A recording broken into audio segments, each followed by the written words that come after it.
So I guess it's time to give my own thoughts on this whole Super Mario 3D All-Stars thing.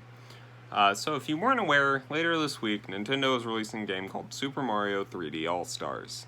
It is a collection of Super Mario 64, Super Mario Sunshine, and Super Mario Galaxy.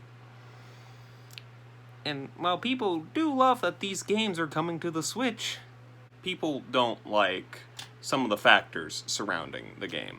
So let's talk about the controversy here. Number one, can we even really call these, remasters? I mean, seriously, yes, it's 3 of Super Mario's, best games, apparently. I mean, we're getting Super Mario 64, not the DS version, for whatever reason. But I wouldn't call these remasters, really. Because if you look at 64, how it used to look, and compare it to 64, in the collection, it doesn't look that different. It looks like it got touched up a little, but not much. So, and then you have Sunshine, which is the closest to a remaster out of all 3 of the games we're getting. And to mention, Sunshine, for some reason, a GameCube game that cannot work with the GameCube Switch controller. Even though the UI is the GameCube UI. The X button in the trailer for Sunshine is the GameCube X button. What? And then Galaxy looks pretty much exactly the same as it does on the Wii. I mean, it does run at 1080p. Sometimes. Not all the time. Sometimes. And I've also seen a lot of people complaining about its price. And price is definitely something we need to talk about here. We're getting 3 games, plus their respective soundtracks, for $60. $60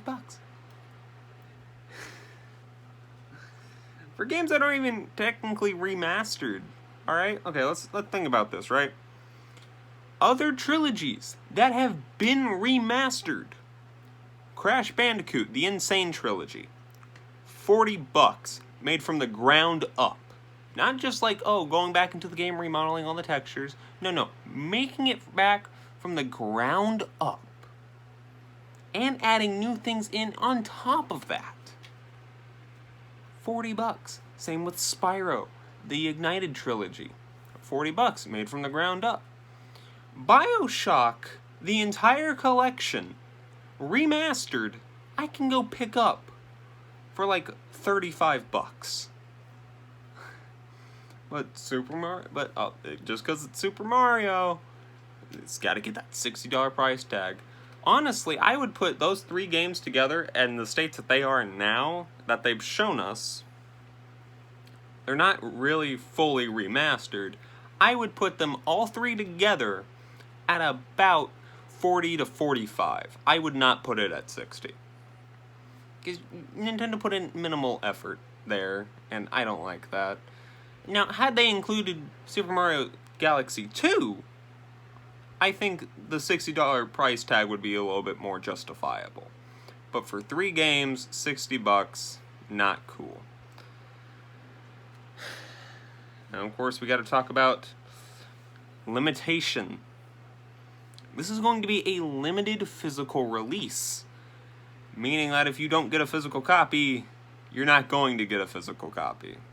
You can still always find it on the eShop until March 31st. Yeah, they are limiting the time window for you to buy this game in a pandemic.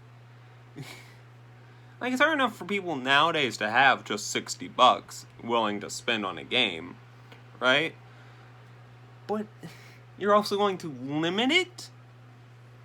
Why?